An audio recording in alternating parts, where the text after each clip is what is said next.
Là vivait un mari et une femme. Pendant longtemps, ils voulaient déjà avoir un enfant, mais il n'était pas là. Un jour, ma femme est tombée malade. Le mari lui a demandé ce qu'elle voulait le plus.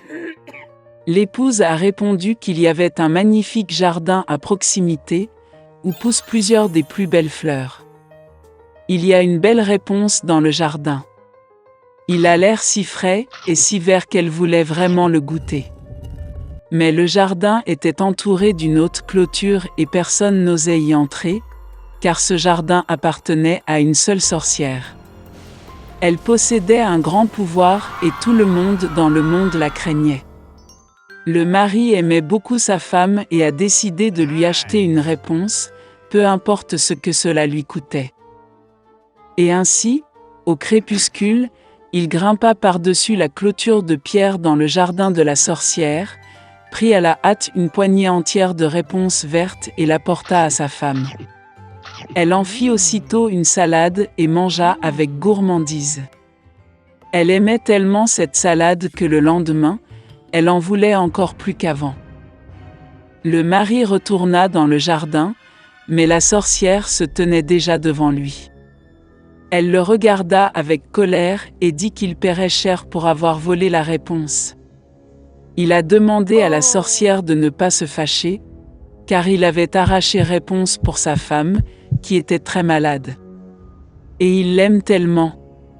La colère de la sorcière passa un peu, et elle dit que si c'était vrai, elle lui permettrait de ramasser autant de réponses qu'il le voudrait, mais à une condition.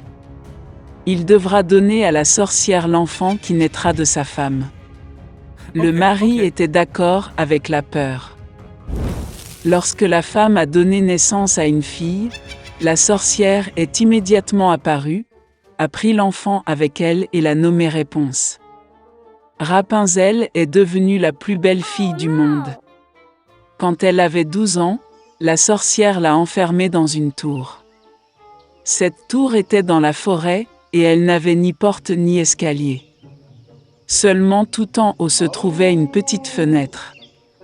Quand la sorcière a voulu escalader la tour, elle a appelé Réponse pour lui faire descendre ses faux. Et Réponse avait de beaux cheveux longs.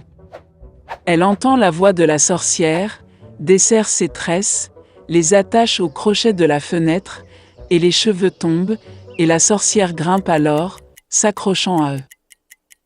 Plusieurs années passèrent et le fils du roi monta à cheval dans la forêt où se trouvait la tour. Soudain, il a entendu des chants, et c'était si agréable qu'il s'est arrêté et a commencé à écouter. Réponse l'a chanté de sa merveilleuse voix. Le prince voulait monter. Il a commencé à chercher l'entrée de la tour, mais il était impossible de le trouver. Il a vu une fois comment la sorcière grimpe sur les tresses que Réponse l'a abaissées. Et le lendemain, alors qu'il faisait déjà nuit, le prince s'est rendu à la tour et a appelé Réponse. Elle entendit, baissa ses tresses et le prince monta. Réponse, voyant entrer un homme qu'elle n'avait jamais vu, eut d'abord très peur. Mais le prince lui parla affectueusement et lui dit que son cœur était si touché par le chant qu'il décida de la voir sans faute. Puis Réponse a cessé d'avoir peur, et quand il a demandé si elle acceptait de l'épouser, elle a donné son consentement et lui tendit la main. Ils ne savaient tout simplement pas comment descendre ensemble. Ils ont compris que lorsque le prince viendrait, il emporterait toujours un morceau de soie avec lui, et Réponse en tisse une échelle. Et quand l'échelle sera prête, ils descendront ensemble et partiront. La sorcière n'a rien remarqué jusqu'au jour où Réponse a demandé pourquoi il est plus facile de traîner le prince. La sorcière comprit tout, se mit en colère et s'agrippa de rage aux beaux cheveux de Réponse. Je les ai enroulés plusieurs fois autour de mon bras gauche, et avec ma droite j'ai attrapé les ciseaux, les ai coupés. Elle emmena la sorcière dans le fourré dense de Réponse et la cacha. Elle a attaché les tresses coupées au crochet de la fenêtre et, lorsque le fils du roi est apparu, les a tirés vers le bas. Le prince est monté et a vu la sorcière. Elle le regarda avec son regard malicieux et dit qu'il ne verrait jamais réponse. Le prince était fou de chagrin et de désespoir, sauta hors de la tour, mais les épines épineuses des buissons, sur lesquels il tombait, lui arrachaient les yeux. Le prince aveugle a erré pendant plusieurs années dans le chagrin et le chagrin à travers la forêt, tout le temps pleurant et pleurant pour sa bien-aimée perdue. Une fois, il est entré dans un fourré dense. Soudain, le prince entendit quelqu'un chanter, cela lui semblait si familier, et il alla à sa rencontre.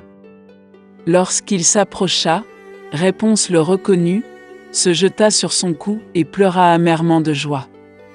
2 larmes coulèrent dans ses yeux, et le prince retrouva la vue et commença à voir comme avant. Il l'a amenée dans son royaume, et ils ont vécu de très nombreuses années dans le bonheur et la joie. Une fille nommée Alice en avait assez de marcher toute la journée sans rien faire. La chaleur la rendait somnolente. Soudain, elle remarqua le lapin blanc, qui était pressé quelque part. Il semblait étrange à la fille qu'il se parle à lui-même et qu'il continue de regarder sa montre. Brûlant de curiosité, Alice se précipita sur le lapin et sans hésitation sauta derrière lui dans le trou. À l'intérieur se trouvait un puits profond dont les murs étaient tapissés de bibliothèques. Alice est tombée très lentement et a réussi à tout voir correctement. Une fois au fond du puits, la jeune fille remarqua une table en verre à 3 pieds. Il y avait une petite clé dorée et une sorte de bouteille.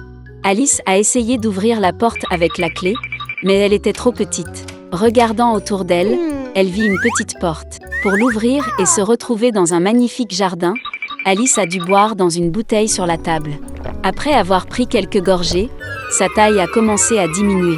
La fille rétrécit si vite qu'elle n'eut pas le temps de prendre la clé de la table. Puis, elle vit une tarte magique sur le sol. Dès qu'Alice a pris une bouchée, elle a commencé à grandir rapidement vers le haut.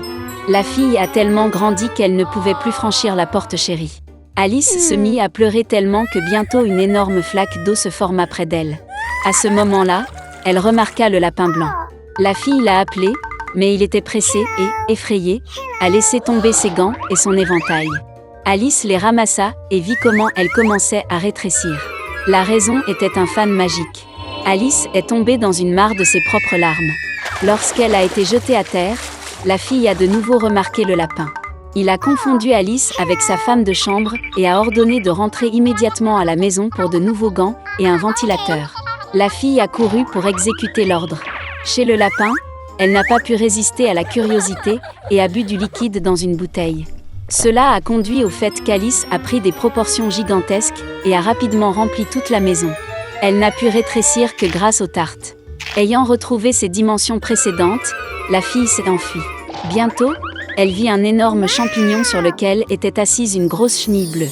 Alice se plaignit de ces changements constants de taille. La chenille a conseillé à la fille de manger un morceau de champignon. Alice a mangé une petite bouchée et est finalement revenue à sa taille normale. Et elle a continué. Soudain, Alice a vu une maison. En rentrant, la jeune fille se retrouva dans la cuisine, dans laquelle elle vit la duchesse avec un bébé qui pleurait dans ses bras. Un énorme chat était assis sur le sol, souriant d'une oreille à l'autre. La duchesse a expliqué à Alice qu'il souriait parce que c'était un chat duchessire. Soudain, le chat a disparu et le bébé a éclaté en sanglots. La duchesse a donné l'enfant à Alice et elle-même est allée chez la reine. La fille a été surprise de constater qu'elle ne tenait pas un enfant, mais un vrai petit cochon. Lorsque le chat est réapparu, il a conseillé à Alice de trouver le lièvre de Mars. Et puis il a disparu, et seul son sourire est resté dans l'air. La fille a pris la route. Bientôt, elle vit la maison du lièvre de Mars. Alice est arrivée juste à temps pour le début du goûter. La table était immense, mais seul le lièvre de Mars, le chapelier fou et la souris Sonia y étaient assis. Ils n'ont laissé personne s'asseoir à table et ont dit qu'il n'y avait pas de place. Alice a appris qu'il était forcé de boire du thé continuellement comme punition pour avoir tué Time. Le lièvre et le chapelier se moquaient de la fille de toutes les manières possibles et se moquaient d'elle. Incapable de tolérer une telle impolitesse, elle se leva silencieusement et partit. Bientôt, Alice se retrouva dans un magnifique jardin. Elle remarqua des jardiniers qui ressemblaient à des cartes à jouer. Ils ont teint les roses blanches en rouge. La fille en a été très surprise. Elle a appris que leur reine aimait les roses rouges et que seules les blanches poussaient. La reine exécuta ses serviteurs pour la moindre offense. Les jardiniers ont dit qu'elle jugeait le serviteur qui avait volé les biscuits en ce moment. Alice était très intéressée et elle est allée au tribunal. Là, elle a vu le lièvre de Mars et le chapelier fou témoigner.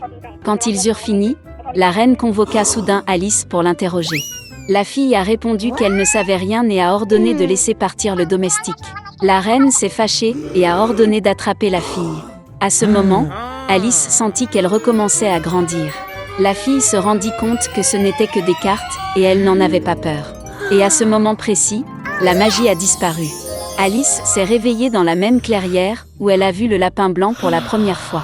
Il y avait un paysage familier autour, des sons familiers ont été entendus.